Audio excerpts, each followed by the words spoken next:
बिस्मिल्लाहिर्रहमानिर्रहीम।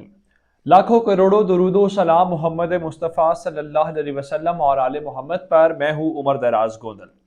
जनाब अली, बहुत एक बड़ी नई हकीकत पाकिस्तान के अंदर खुली है और वो जनरल बाजवा के इस्तीफे से मुतल्लिक है।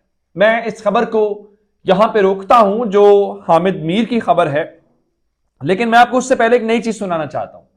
इमरान खान बार बार अप्रैल के महीने में एक सवाल करते हैं कि उस रात अदालतें क्यों खुली थी। इस सवाल का जवाब भी मिल गया है।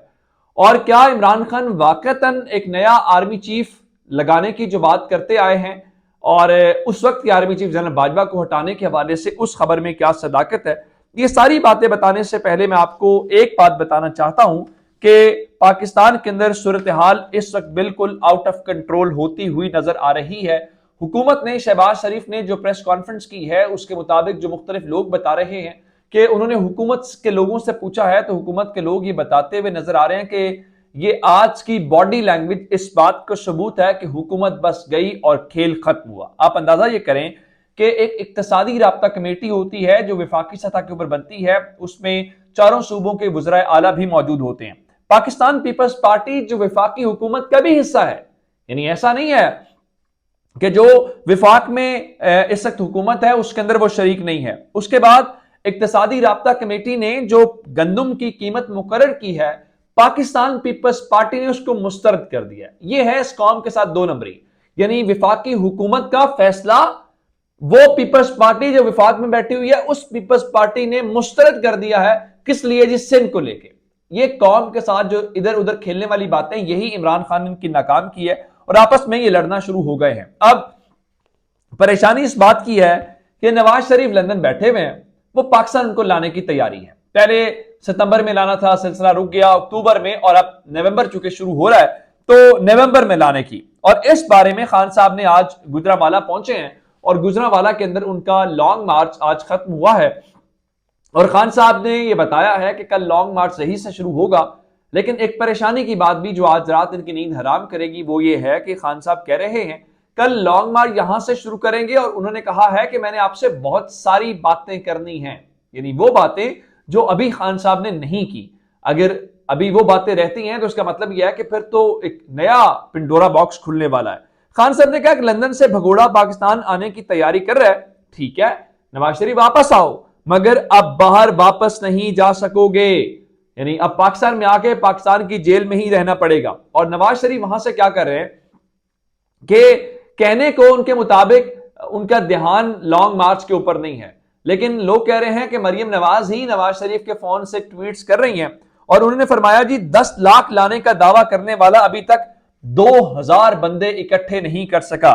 और उन्होंने कहा जी DGISI को मजबूरन खामोशी तोड़कर कौम को सच बताना पड़ा। और इसके अलावा वो कहते हैं कि मैंने शहबाज शरीफ को कह दिया है कि मुज़ाकरात नहीं करने, ना इनका कोई मुतालबा मानना है, ना इनको कोई फेस सेविंग देनी है, बस आपने फितने को कुछ ध्यान नहीं देना, आपने गवर्नमेंट को डिलीवर करने के ऊपर उस चीज के ऊपर। हालांकि गवर्नमेंट क्या डिलीवर कर रही है ये हम में से किसी को भी पता नहीं है। और गवर्नमेंट ये कर रही है कि जब इंटरनेशनल मार्केट के अंदर हर चीज महंगी होती है तो महंगी कर दी जाती है। कहा जाता है देखिए हम इंटरनेशनल मार्केट के साथ जुड़े हुए हैं तो हर चीज महंगी है, और जब सस्ती होती है तो कहा जाता है देखिए हम अफोर्ड नहीं कर सकते, हमें तो सऊदी अरब ने कर्ज इसलिए देने से इनकार कर दिया, सऊदी अरब ने कहा जी आपके पास पेट्रोल और डीजल की कीमतें सऊदी अरब से भी कम है तो हम आपको नहीं दे सकते। तो इसाक डार ने आपसे थोड़ी देर पहले मीडिया से बातचीत की है जो मामूल में अब रात को होती है जब इस किस्म की 31 तारीख हो या 15 तारीख हो, तो उन्होंने पेट्रोलियम मसनूआत की कीमतें बरकरार रखने का फैसला किया। दूसरी जानिब IMF ने पाकिस्तान को नई किस्त देने से कबल हुकूमत की कारकर्दगी देखने का फैसला किया है, जिसका मतलब बहुत सादे और वाज़े है कि IMF भी इस हुकूमत की कारकर्दगी से मुतमईन नहीं है। और आप देख लें कि डॉलर, उसके बाद आपकी स्टॉक मार्केट और ओवरऑल सिचुएशन है क्या। लेकिन अब इस सारी सूरत हाल में इस बात के ऊपर आ जाते हैं कि आज जनरल बाजवा के इस्तीफे के मुतालिक वाली क्या खबर है। इसके लिए आपको आज का हामिद मीर का आर्टिकल पढ़ना पड़ेगा जिसमें वो लिखते हैं कि आओ मिलकर रोलें वाला आज आर्टिकल है।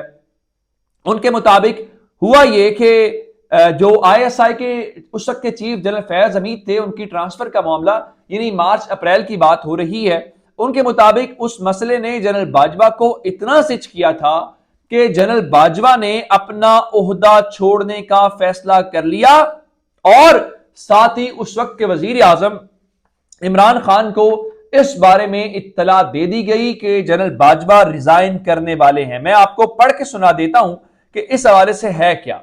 آئی ایس آئی کے سربراہ کے ٹرانسفر کے مسئلے پر عمران خان نے جنرل باجوہ کو اتنا زج کر دیا کہ ایک دن جنرل صاحب نے اپنا عہدہ خود ہی چھوڑنے کا فیصلہ کر لیا اور وزیر اعظم کو اطلاع بھی دے دی۔ وزیر اعظم کو پتا چلا تو انہوں نے آئی ایس آئی کے سربراہ کے ٹرانسفر کا نوٹیفیکیشن کروا دیا، لیکن اس کے بعد انہوں نے آرمی چیف اور آئی ایس آئی کے نئے سربراہ سے تقاضا کیا کہ اپوزیشن کی اہم شخصیات کو جیلوں میں ڈالا جائے۔ اب اگلی خبر سنیے ذرا، جس کے اوپر وہ سوال کہ عدالتیں کیوں کھلی تھی، وہ اس سوال کا جواب ہے۔